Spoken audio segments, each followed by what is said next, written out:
รายงานสถานการณ์น้ำชื้นตอนนี้พี่น้องโอ้โหฝนตกแน่ยังก็บ่เห็นเลยพี่น้องผู้บ่อระบายจะฉ่ำกันเลยผู้ทางนี้กะ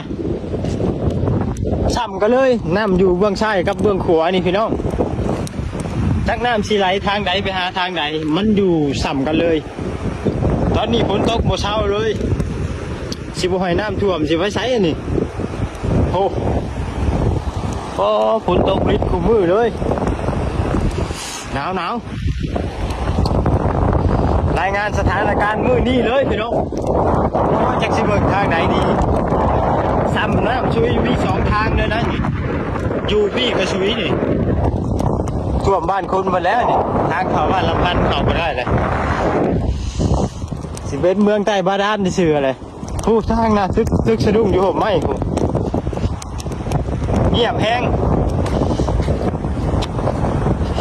โอ้หนาวดิเอาก็บ่ได้อยู่บ่ได้เช้าเฮาก็ได้โอ้ได้วิวบรรยากาศอีกมุม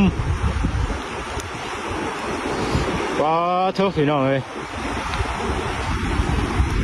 ตกบ่เช้าจักเทื่อเบิ่งน้ำไหลซ่าๆหนึ่งเพราะว่าน้ำมันขึ้นสูงแหละมันเลยไหลบ่แห้งเบิ่งแต่ฝั่งทางน่ะจนสิฉ่ำกันเลยน้ำบริโตนเลยนะน้ำเพียงกันเลยโอ้ยหนาวโอ้มืดฝนมืดฟ้าว้าโตเดี๋ยวจะพาพี่น้องไปเบิ่งที่ฝั่งนั่นอีกจะเป็นอะไร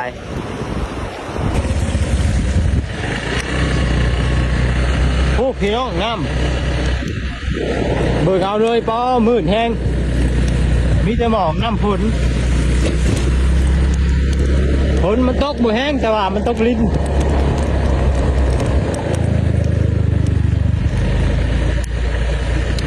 โอ้โซนที่เขาปลูกดอกจำปานี่ขึ้นงามเลยแตกหน่อแตกแหนงเลย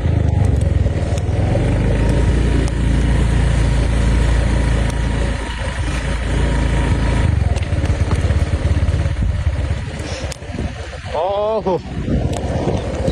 ทางนี้อีกเป็นตะญาติแห้งแม่นยังก็บ่เห็นเลยโอเคพี่น้องทำนี้ละ